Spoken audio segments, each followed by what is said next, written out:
I'm standing on a ledge of a skyscraper, preparing to jump.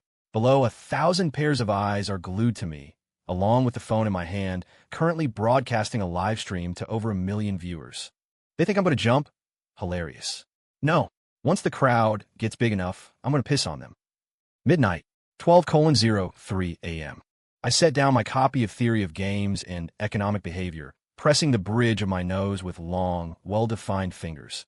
The smart lighting in my study automatically dimmed to a soft, warm glow, casting a quiet shadow across the sharp angles of my profile. Just then, my tablet lit up on its own. A dark red icon, the color of dried blood, had appeared silently in the center of the screen. Live/die.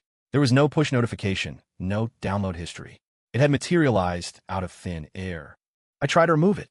A long press, a drag. The uninstall option was grayed out. After a forced reboot, the icon was still there, stubbornly clinging to my home screen. My brow furrowed slightly. There was only one thing to do. I tapped it. The interface was brutally simple, almost crude. It was filled with countless thumbnails labeled live, with a streamer's handle listed next to each. I randomly tapped on one named Rhino. I wasn't prepared for what I saw. The guy had a serious number of viewers, and his stream title was a gut punch. Challenge: swallow a lit candle.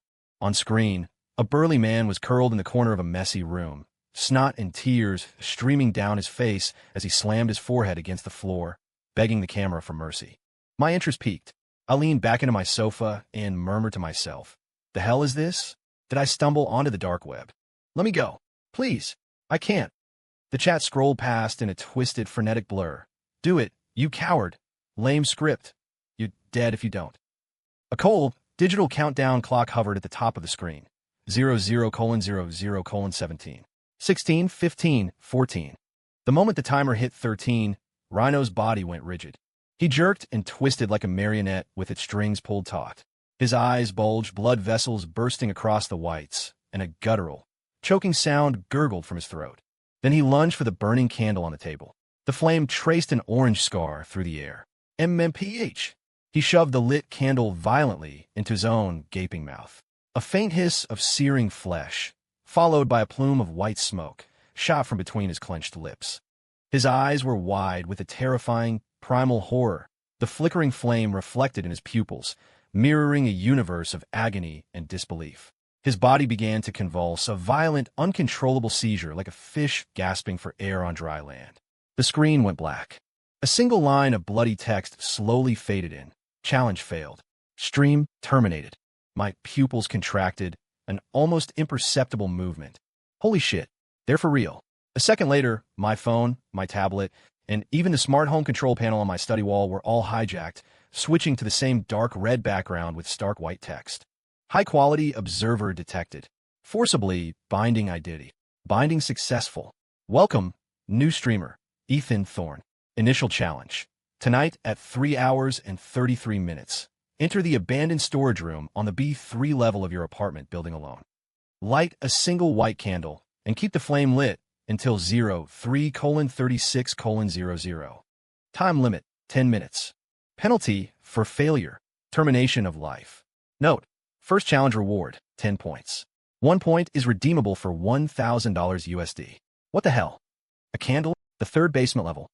That place had been sealed off for years.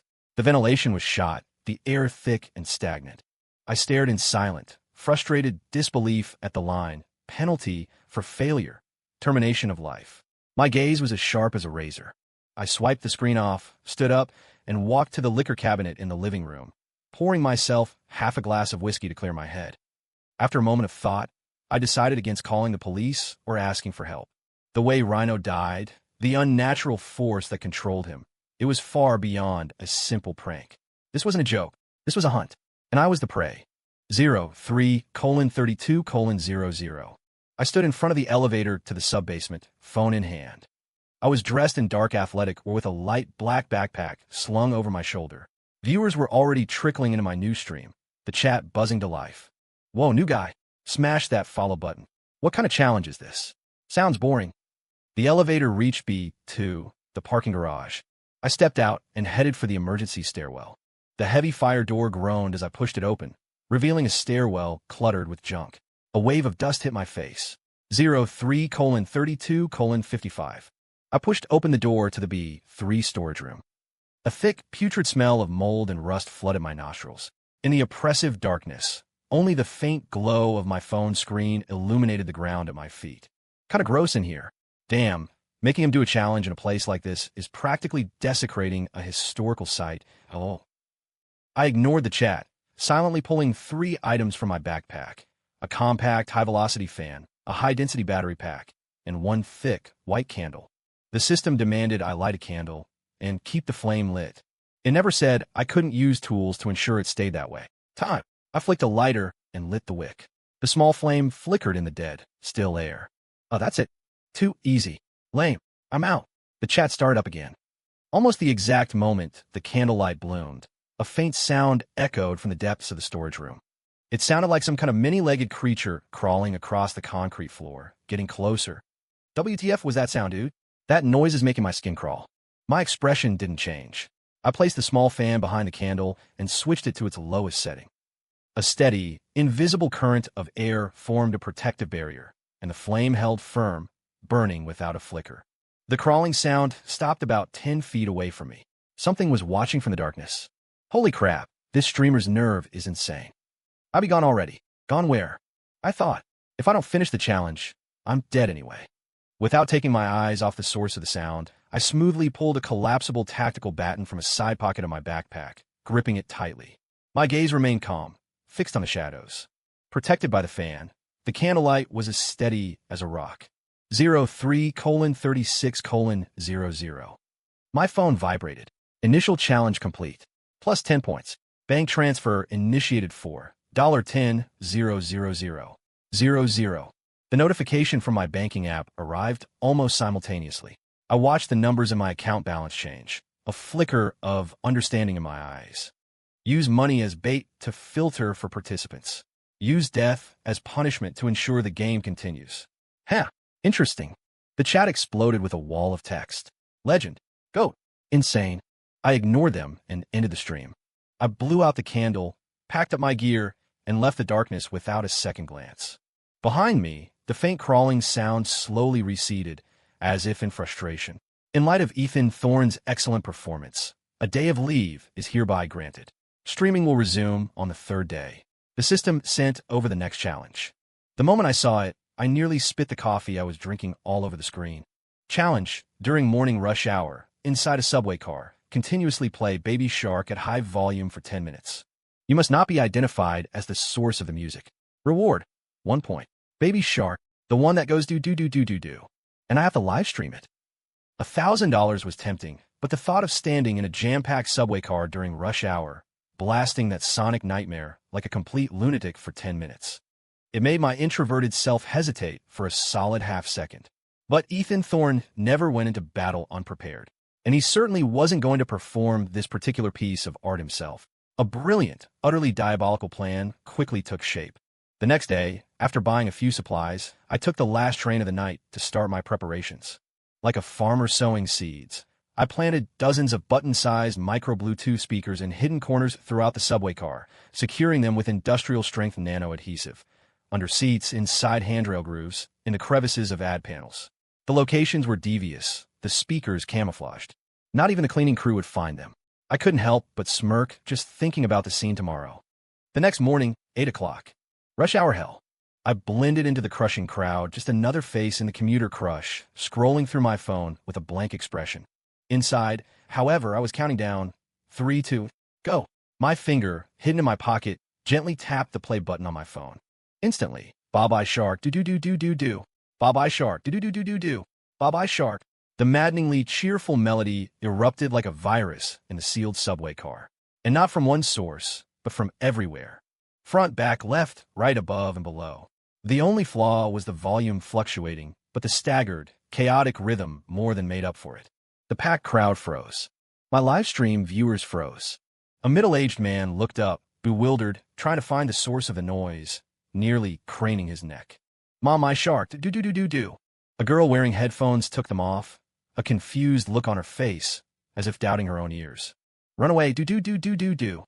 A student with a backpack stared wide-eyed and whispered to his friend, Holy shit, it's Baby Shark. LMAO, this streamer is a genius. What kind of psycho does this? Turn it off. Uff. Ha ha ha. OMG, someone is actually singing along. The chat scrolled wildly in the corner of my vision, filled with an endless stream of LOL and crying laughing emojis. I pressed my lips together, fighting the urge to burst out laughing myself. I had to force my expression into the same mask of confused irritation as the other passengers. A truly Oscar-worthy performance. A big guy in a suit finally snapped, roaring, "Who did this? Show yourself." The second the words left his mouth, a speaker directly above his head blasted out a perfectly timed, high-pitched, do-do-do-do-do-do. The entire car fell silent for a second, then erupted in a wave of suppressed laughter. "Oh my God, I was waiting for that part," a kid next to me snickered. The man's face turned the color of a boiled lobster. 10 minutes crawled by in a hellscape of musical torture and a masterclass in human expression. When the final triumphant, "It's the end," faded into the air, the car fell into a different kind of eerie silence, broken only by the rumble of the train and the blank, bewildered stares of its passengers. My phone vibrated. Challenge complete. +1 point. Bonus reward. +5 points. Bank transfer initiated for $6,000,000. Sorry, everyone. The system just paid my rent for the next few months. And if I'm being honest, watching other people suffer through that song was kind of satisfying. As I completed more and more streams, I grew numb to the bizarre nature of the challenges. Challenge: place a pair of pink lace panties on the top of the colossal sculpture in the city square. Reward: 5 points. I rented a micro-drone and, in the dead of night, executed a precision airdrop, draping a delicate piece of silk over the sculpture's highest point. It fluttered beautifully in the morning breeze, a shocking and effective display that spared me the risk of climbing and breaking a dozen city ordinances. Whoa, you can do that. This dude is playing the game on another level. The chat praised me like I was some kind of god. All I could do was sigh internally. Challenge: at the designated restaurant, while the target is dining, replace their coffee cup with one filled with ink. Reward: 3 points. I bribed a waiter ahead of time. When the target got up to take a short phone call, the swap was made in seconds. The target returned, took a sip, and flew into a rage. I sat in a quiet corner across the restaurant, calmly enjoying my steak. Until one day, the system pushed a challenge with a difficulty level that rivaled my very first. Looks like the appetizers are over, I thought. Challenge: echoing whispers location. Riverside Mortuary, Chapel 3 time. Depart immediately. Begin promptly at 03:33:00. Requirement: remain inside the chapel until sunrise approximate. 5:10. For the entire duration, you must wear the provided headphones and listen to the broadcast, white noise. No matter what you hear, you cannot remove the headphones or leave the room. Reward: 1,500 points penalty for failure. Termination of life. Special note: the system will provide specialized noise-canceling headphones. Ensure they remain fitted securely over your ears at all times. A mortuary. No one in their right mind would go there at night. I'm getting chills just reading the mission description. I stared silently at the challenge details. $1.5 million. The thought of earning enough to escape the system's grasp was once again shaken. But what concerned me more was the special note and the provided headphones. This wasn't a test of courage. It was a carefully designed psychological trap. I didn't leave right away. Instead, I pulled up the architectural blueprints and historical records for Riverside Mortuary. What's he looking up? Shouldn't you be buying a crucifix or something? Fear is born from the unknown, I said quietly, as much for myself as for the viewers. And knowledge is the best weapon against it. The records showed no recent accidental deaths associated with Chapel 3, ruling out the cliché of a vengeful spirit. The blueprints, however, revealed that the chapel's ventilation system ran adjacent to an old and used moored transport chute. So it's not a ghost. Then what could it be? 03:15. I arrived at the mortuary. In the darkness, the cluster of buildings looked like a crouching beast. To my surprise, the main gates, usually locked tight, were wide open. I walked into the vast, silent main building. Chapel 3. Pale moonlight streamed through the high windows, illuminating rows of empty chairs. At the front stood a dark curtain, concealing the area where a casket would normally rest. 03:32:00. I picked up the headphones from the front row seat. They were pure black, with a perfect seal and cool to the touch. I examined them closely, confirming their physical structure was just that of high-end, noise-canceling headphones. I found no pinholes, electrodes, or other hidden devices. 03:33:00. I put them on. Instantly, the world was enveloped in absolute silence. The top-tier noise cancellation blocked out everything. Even the sound of my own breathing and heartbeat became muted and distant. Then, a soothing, wave-like white noise began to play. For the first 10 minutes, nothing happened. Nothing. No way. The system wouldn't be this nice. This is boring, I'm out. At the 15-minute mark, things began to change. Mixed into the white noise, I could hear an extremely faint, whisper-like sound. It was as if someone were murmuring right next to my ear, but the words were unintelligible. I held my breath, trying to parse it. It wasn't a language. It was more like a mimicry. It imitated the rhythm and intonation of human speech, but it was meaningless. I think I hear something too. Am I imagining it? You're not alone. At 27 minutes, the whispers became clearer. They started repeating a single word. Afraid. The sound was distorted, like it was being run through a cheap synthesizer, buzzing with static. I closed my eyes, cutting off all visual input, and focused my entire being on what I was hearing. Fear? No, this felt more like a prompt. It was trying to guide my emotional state. It's talking. It knows we're listening. I noticed a detail. Every time the thought, "Is this sound targeting me?" crossed my mind, the whisper would fluctuate ever so slightly, as if responding to my thoughts. A theory began to form. At 43 minutes, the message changed. Less out. You're so alone. Was it reading my emotions? Or just playing a pre-recorded loop of horror cliches? I decided to run an experiment. I forced my mind to conjure a completely unrelated and extremely complex mathematical problem, focusing all my mental energy on solving it. The whispers in my ears immediately became chaotic and broken, as if the signal was being jammed. They repeated, alone, out, error.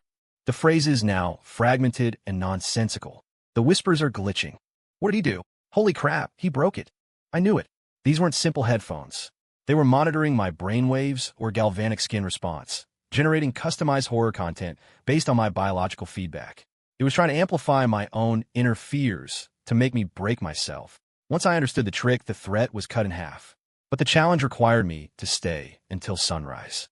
Just seeing through the illusion wasn't enough.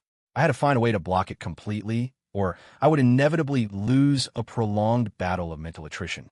I remembered the blueprints, the moored transport chute. A bold plan took shape. I stood up and walked to the back of the chapel, gently pulling aside the heavy, dark curtain. The space behind it was empty, save for a single door leading to a backstage area. It was unlocked. Where's he going? The rules didn't say he couldn't move. I pushed the door open and stepped into a dark corridor. From memory, the control room was to the left, and the entrance to the transport chute was at the end of the hall to my right. I went right. The whispers in my headphones grew frantic. Come back. Danger. Don't look. It was trying to stop me. That only confirmed my theory. I pushed open the heavy metal door of the transport chute. A blast of cold air, thick with the smell of disinfectant and something else I couldn't name, hit me. It was a space like a large elevator shaft, its walls lined with tracks used to move bodies from the upper floors to the preparation rooms below. And here, the white noise and whispers in my headphones were suddenly drowned in a loud, crackling static. The signal's getting weak. It's because of this place. This was it. More transport chutes are often built with special electromagnetic shielding to prevent interference with sensitive equipment. Or perhaps the sheer mass of metal was disrupting the signal. I leaned against the cold metal wall, closed my eyes, and began to mentally play Bach's Fugue in G minor on a loop. A piece of music with an incredibly complex and rigid structure. The whispers devolved into nothing more than intermittent, meaningless static, unable to form coherent, psychologically manipulative sentences. And so, I spent the rest of the night in that cold, dark moored transport chute, a place most people wouldn't dare spend a single second, shielded by metal and the music of Bach inside my head. 05:10. The first light of dawn broke. The sound in the headphones cut out completely. I took them off and walked back into the chapel. Morning sunlight pierced through the windows, chasing away the shadows of the night. My phone vibrated. Challenge complete. Plus 1,500 points. Evaluation. Exceptional insight and willpower. You seem to have found its weakness. As I was reading the notification, a cold, synthetic female voice, one that didn't belong to the system, spoke directly inside my mind. It carried a hint of something I couldn't quite place. Appreciation. An impressive deconstruction, Mr. Thorne. You have proven that pure reason is, in itself, a formidable power. We Look forward to your next performance. The voice vanished as if it had never been there. I stood motionless, staring at the seemingly ordinary headphones in my hand. The real horror was never the sound from the outside. It was the echo it stirred within. But this time I had one. Final challenge issued. Challenge. At 1800 hours today, arrive at the rooftop observation deck of the Pinnacle Tower and simulate a suicide attempt.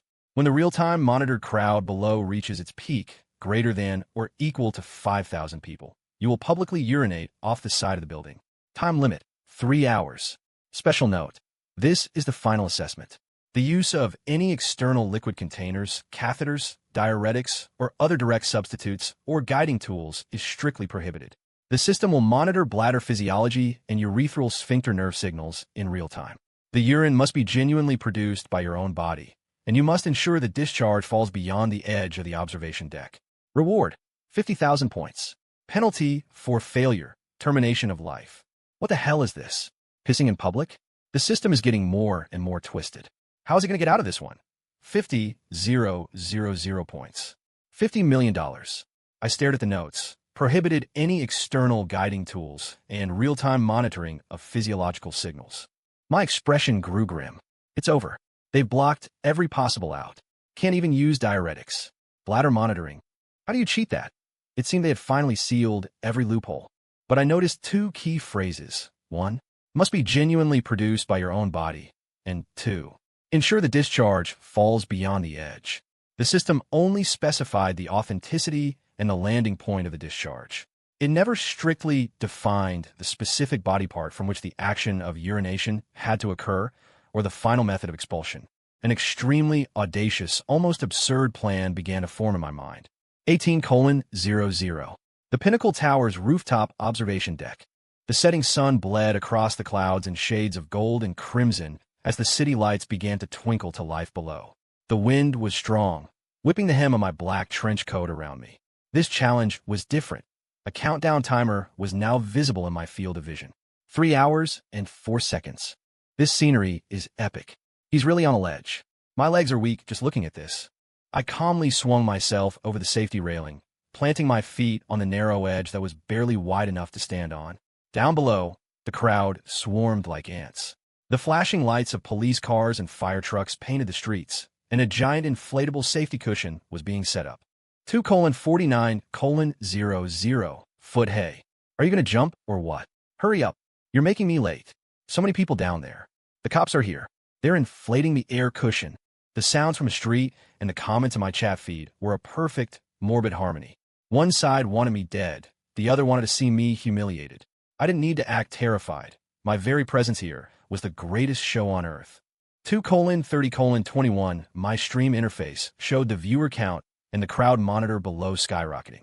4,500, 4,700, 4,900, almost at the peak. Okay, streamer, time to piss. How is he going to be able to go right now? Can he even do it? I'm really excited for this. 2:17:00. Peak attendance reached. Execute final directive now. The bladder monitoring signal was stable. I hadn't made any special effort to drink water. Under the focus of 1,000 cameras and 1,000,000 eyes, I did something completely unexpected. I didn't reach for the buckle on my belt. How's he going to do it with his pants on? He's getting shy, going to piss himself instead. Instead, I calmly reached inside my trench coat and pulled out a palm-sized device that looked like some kind of spray gun, along with a tiny, sealed bag containing a small amount of clear liquid. What is that? Didn't it say no external containers? The system's going to call a violation, right? It was a sample of my own, absolutely genuine urine, extracted under sterile conditions hours ago and treated with an anticoagulant. The device was a high-pressure atomizer, custom-built overnight by a private lab, based on the same principles as stage effects equipment. The system prohibited external guiding, but what about external spraying? The urine came from my own body. The final form that would fall beyond the edge would be aerosolized particles. It satisfied every literal requirement of the challenge. I loaded the urine sample into the atomizer's reservoir. Wait a second. Is that what I think it is? He pre-packaged it. Is that cheating? Then, standing on the edge of the world, under the stunned gaze of millions, I raised the atomizer and aimed it at the sky over the city. I pressed the trigger. A fine, almost invisible mist shot out from the device. Caught in the dying light of the sunset, it refracted into a shimmering, 7-colored arc. A brief, illusory rainbow that drifted on the wind and vanished into the urban expanse. What the hell? Is this kid messing with us? Is that it? Is that the piss? The crowd below, too far to see clearly, just saw me pull something from my coat and sprayed into the air. Holy shit. That's a solution. Genius. Absolute FING genius. Physiological sample confirmed. Discharge landing point confirmed. Beyond the exterior edge. Challenge complete. It actually worked. I can't believe that brain. He totally broke the system. The crimson countdown in my vision vanished. I smoothly swung myself back over the railing, my fingertips brushing the collar of my coat. The chaos below, the wailing sirens, the cameras pointed at me. It all felt impossibly distant. The challenge is complete. So that counted as peeing? That was the slickest move I've ever seen. I bet it stinks down there now. My phone buzzed with an unprecedented intensity. The screen was no longer a jarring blood red, but had shifted to a deep, serene blue. Final assessment passed. Overall evaluation. SSS. Upgrading permissions. Welcome, new rules adjudicator. What's he looking at? His expression just changed. Why did the screen turn blue? At that exact moment, on the screens of every single viewer watching the stream, a cold system prompt appeared. This stream has been permanently banned. Banned? What happened? The next second, every recording, every screenshot, every discussion thread related to Ethan Thorne on the entire platform was wiped clean, erased by an invisible hand, vanishing without a trace. In my vision, the world was different. Countless pale blue data streams now floated in the air, forming a vast control interface. I saw thousands of shimmering points of light, each representing a struggling streamer. The waiter who had helped me switch the coffee was now in a dark movie theater, forced to watch a full horror movie alone. The lights of several streamers who had tried to fight the system were winking out, one by one. The stream is really gone. All the VODs are deleted. It's like he never even existed. My gaze fell on the text of the very challenge that had just tormented me. Publicly urinate off the side of the building.